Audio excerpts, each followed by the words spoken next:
Lend me your fresh iPhone 17. Mine's gone, sister stated at my housewarming. 60 minutes later, I noticed her kid's TikTok. Mom gave me a surprise present, featuring MY device. When I sought its return, Mom stated, "Don't be tight. You'll get a new one." I didn't create a fuss. I simply texted the place. Cancel next month's bash for booking number 4782. That was my niece's 16th bash. You know that feeling when your stomach drops and a cold dread washes over you?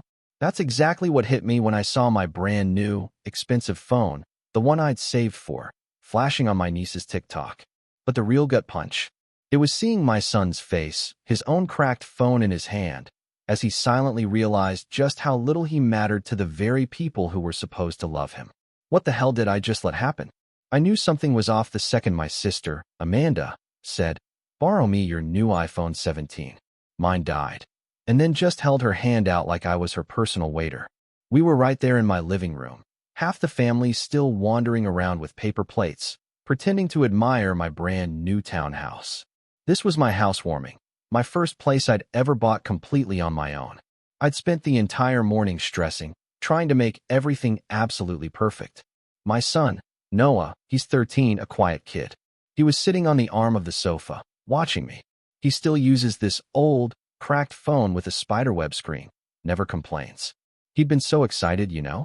He wanted to help me film a little room reveal of his new bedroom later that night, using my brand new iPhone 17. Then my mom, bless her heart, but she was right behind Amanda, already rolling her eyes at me. "Come on, Mark," she said, practically sighing. "You know Amanda needs it more than you. Her phone's always acting up. Don't be petty. It's family." I should have said no. I really should have. Instead, I just unlocked the phone, handed it over, and managed to say, "I need it back before you leave. It has all my work stuff on it." She just air-kissed near my cheek. "Relax," she said, with that dismissive wave. "I'm just borrowing it." Half an hour later, I was in the kitchen refilling the chip bowl when Noah walked in. His face was pale. "Dad," he mumbled, holding out his cracked phone. "You need to see this." On the screen was TikTok, my niece, Haley's account, and there it was. Her video, already a couple hundred likes. The caption read, "Mom gave me an early birthday gift. New iPhone 17. She panned the camera down to the phone box, then to the phone in her hand. My phone. The exact same dark blue case I'd ordered. The same tiny chip on the corner from where I dropped it in the parking lot last week. Even my lock screen flashed for a second when she hit the side button. A photo of me and Noah at a baseball game. The comments section was blowing up. "Dreamy dad. You deserve it, queen. Best mom ever." Someone, bless their heart, wrote, "Is that your uncle's?" with a laughing emoji. No reply from Haley, of course. My throat tightened. My ears were burning so hot I could hear my own pulse thumping. Noah stood next to me, staring at the video like it was proof of something he'd always suspected. He swallowed hard. I thought that phone was for you." "It was," I said. My voice didn't even sound like mine. It was this choked whisper. Out in the living room, Haley was holding the phone up for my cousins, posing, letting them swipe through filters. My sister, Amanda, stood next to her, grinning like she'd sponsored the entire damn thing. I walked over. Noah just stepped right behind me, like a shadow.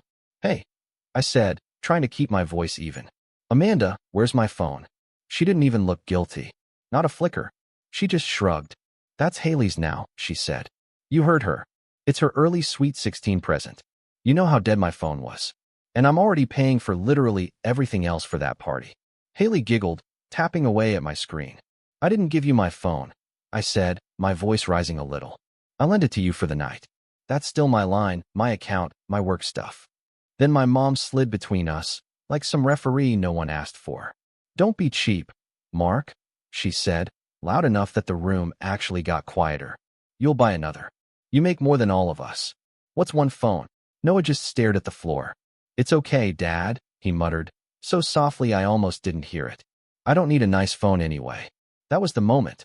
Not the TikTok video. Not even my mom's, "You'll buy another." It was my kid, standing there in the middle of my housewarming, looking like he'd just watched me pick a new daughter over him. My hands were shaking, but I didn't make a scene. I just walked back to the kitchen, pulled my own old backup phone out of a drawer, turned it on, and unlocked my banking app. "See, I'm Mark, I'm 39, live just outside Chicago. Project manager for a logistics company. Divorced. One kid, Noah, who lives with me 3 nights a week and every other weekend. My parents are 20 minutes away, in the suburb I grew up in. Amanda, my sister, lives even closer to them with her husband Dave and their daughter Haley, who's turning 16 next month. If you ask my family, I'm the successful one. Translation? I'm the one with a stable salary and a spreadsheet for literally everything. Which, apparently, also means I'm the one everyone raids when their lives catch fire. It started small. 3 years ago, when my dad temporarily lost hours at work, I set up a $400 automatic transfer to their account every month until things settled. Spoiler alert, things never settled. The transfer just kept going. Then Amanda's car died. I co-signed on a used SUV for her, so she could keep getting Haley to dance, soccer, and whatever else was essential that year. When my parents wanted to redo their kitchen before they were too old to enjoy it, I put $6,000 on my card for cabinets and appliances. They said they'd pay me back as soon as they got their tax return. That tax return?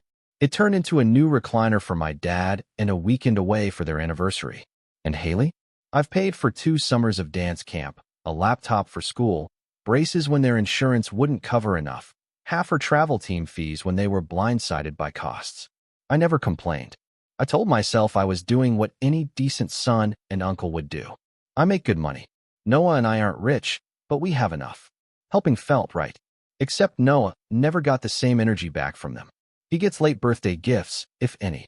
Once, it was an obviously re-gifted board game with another kid's name scratched off the box. They skip his band concerts, but have never missed one of Haley's dance recitals. At Christmas, he gets a hoodie or a gift card while Haley opens designer sneakers and expensive jewelry. Their excuse?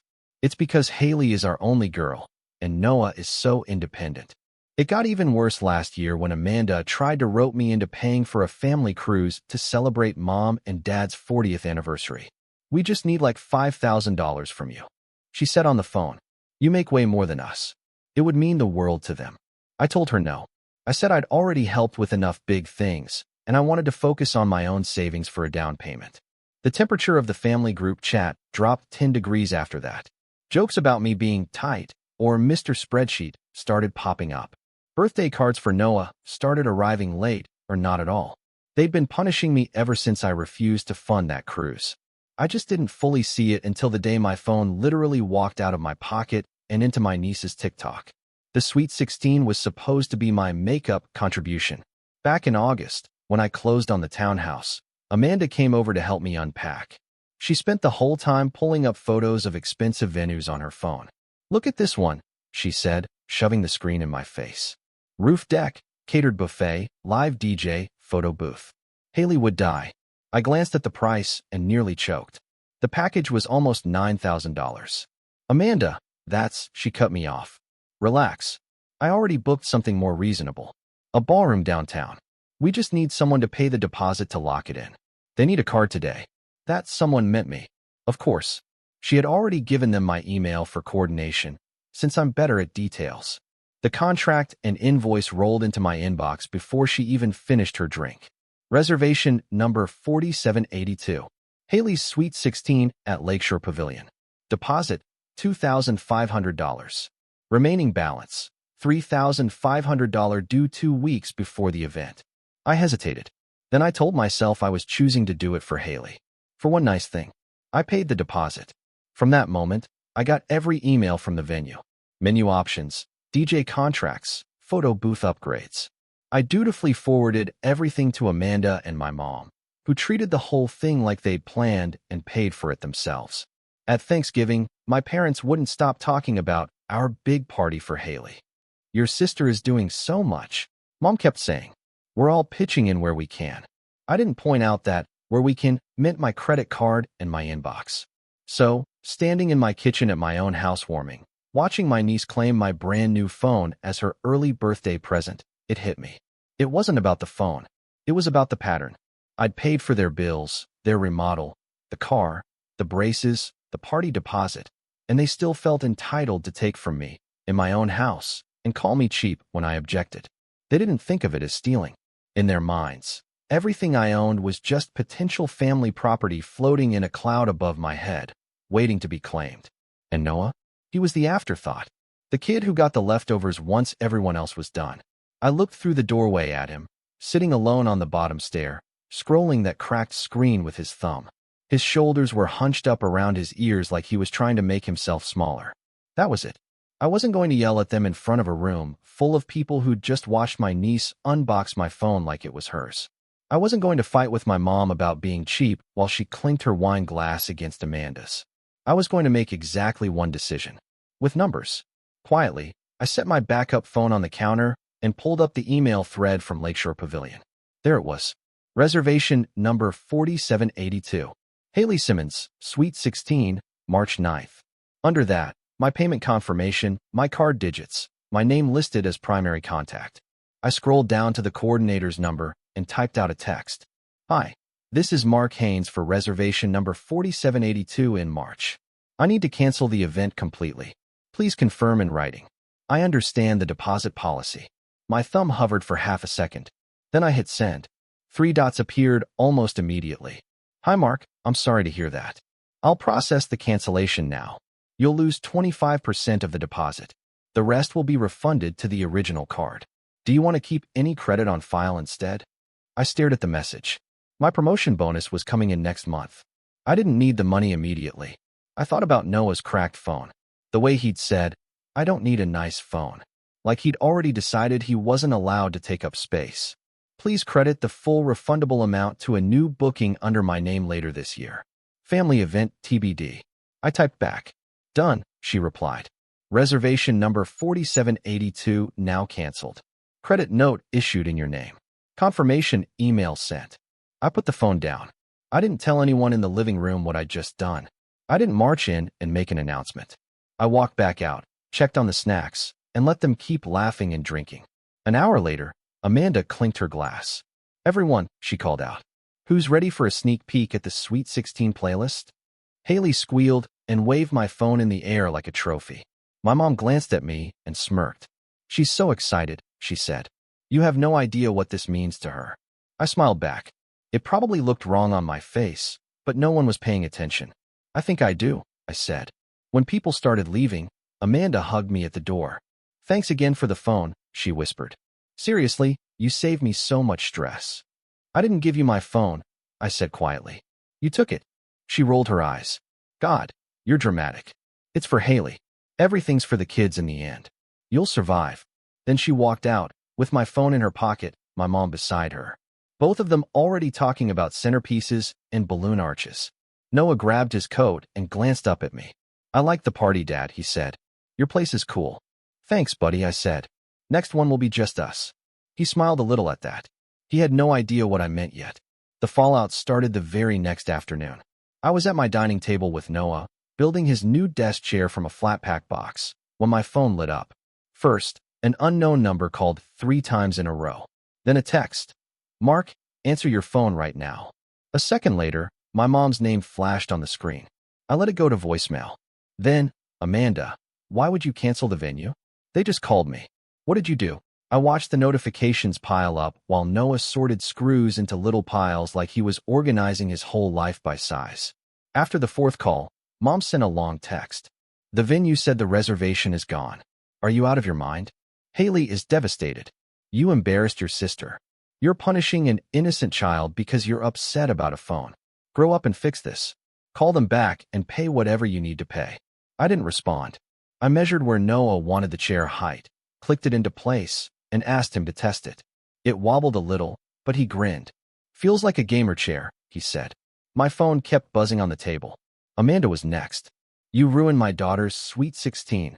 Do you have any idea how humiliated I am? I already sent the invitations out. All the moms got them. The DJ is booked. The decorator is booked. Lakeshore said you canceled. Fix it, Mark. Now, put the party back, or I'm done with you. Then, and for the record, Haley won't be giving you the phone back. She already set it up. I took a deep breath. Then I typed one reply to both of them in the group chat. I canceled because it was my reservation and my card. I will not fund a party for a family that thinks it's okay to steal from me and humiliate my kid in my own home. Find another wallet. I hit send. The typing bubbles popped up instantly. Mom, you are being cruel to your niece. After everything we've done for you. I almost laughed at that. Instead, I typed, what you've done for me. Criticized my divorce, minimized my son, taken my money. That ends now. I muted the thread. They didn't stay behind the screen for long.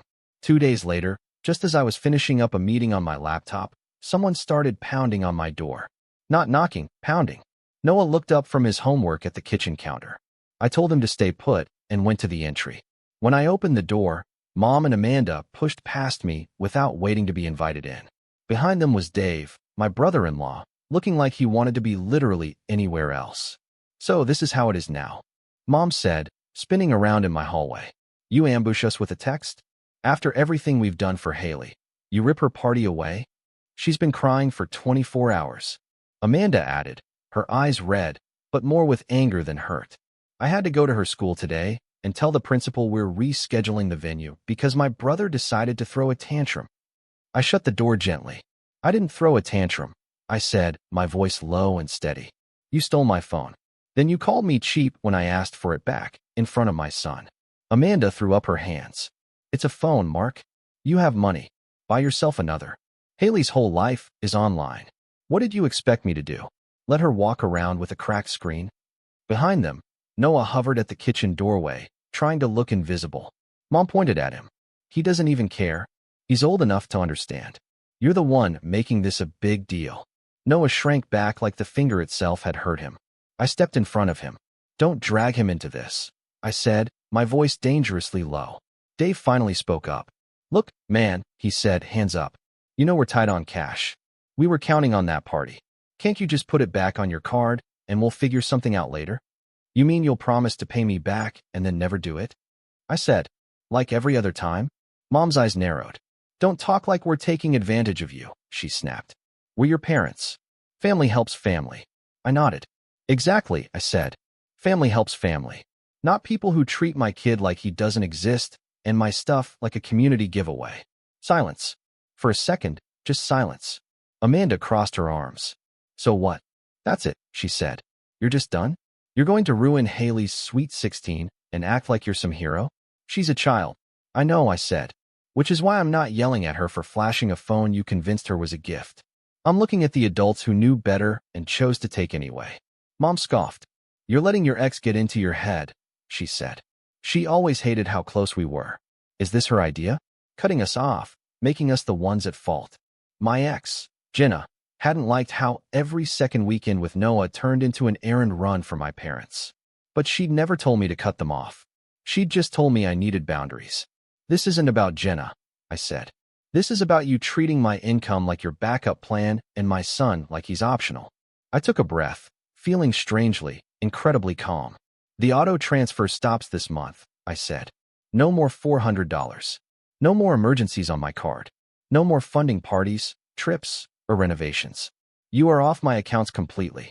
Mom stared at me like she didn't recognize the person speaking. You don't mean that, she said. You'll calm down and call the venue. No, I said. I won't. Amanda's voice cracked then, anger bleeding into panic. Do you have any idea what I'm going to tell Haley? She said.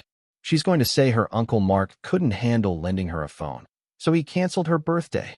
Tell her the truth, I said. Tell her her mom took something that wasn't hers and expected someone else to pay for it. Tell her uncle finally stopped letting that happen. Mom shook her head. You're punishing a child, she said again. You're a fool.